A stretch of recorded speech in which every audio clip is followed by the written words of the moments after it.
I've got some lime to spread. Actually, the driver just called me and said he is on his way down here with another load. I still have not spread the 100 tons up at the farm that I had corn on, but we're going to have a couple of loads dumped down here. Driver's on his way with one of those loads now. So I've pulled the spreader out of the barn to go over it, and I've got one little issue here with one of the gearboxes. I think it's just a small issue. I've got a little bit of play. See, when I turn this spinner, it's not turning that gearbox, but I've had this happen before. This roll pin that goes through that gear into the shaft to hold that on there, that roll pin must be worn. I have sheared this roll pin before, but based on this play, I'm guessing that thing is worn, so I'm going to beat it out of there. I do have another one on the shelf, so I'll beat that one out of there and see if that is the issue, but that's got to be the case, so let me do that.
Yep, that's about 47, 48 ton of lime.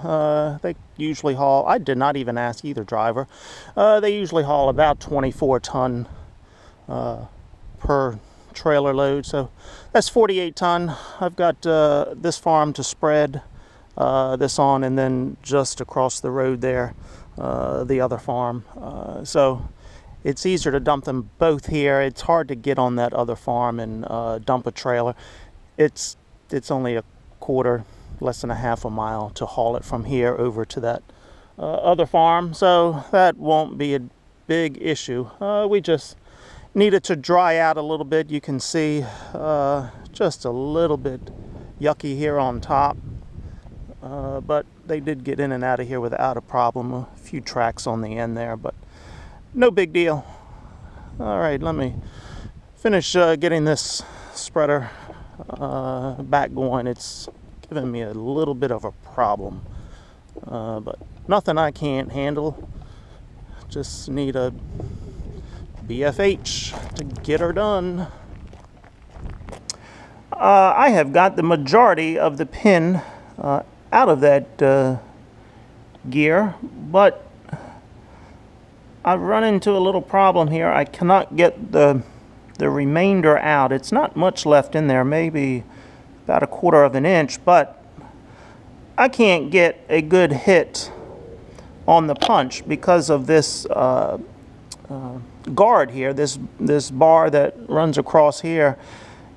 By the time I put the punch up in there, I don't have a lot of room to get the hammer and really beat it. So I think what I'm going to end up doing, I've tried cutting the weld here, but that's not working. I want to take this bar off of here. It's welded on either end. So I'm going to try cutting some more and see if I can cut enough of that weld on either end to take this bar off of here so I can beat that out of there, and then I'll just weld that bar back up. If all else fails, I'll cut it in two, cut a piece out of it, and then get another piece and go back over it.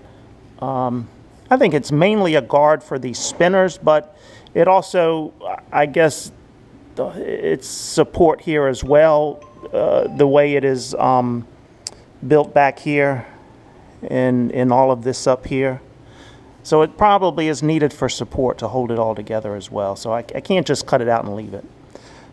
So let me work on that, see if I can get her done.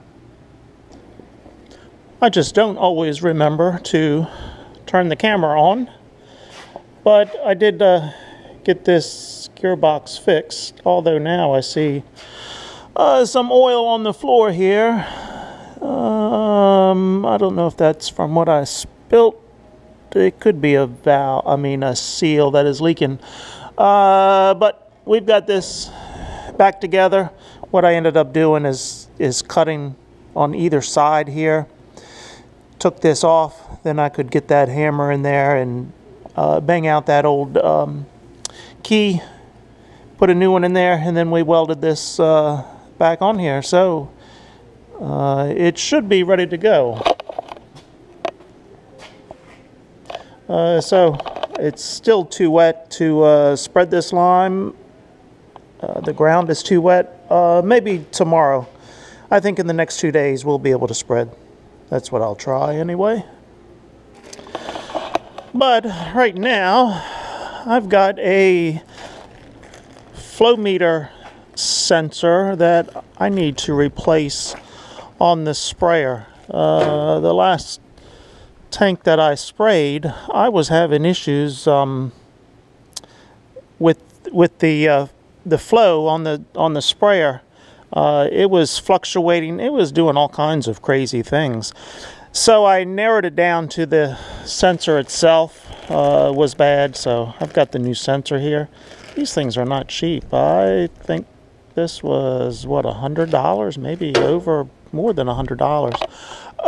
So let me get this on here because I do have some spraying to do in the next week or so. You would think for $100 they would include the rubber gasket in the new one. This is the old one that I've taken out.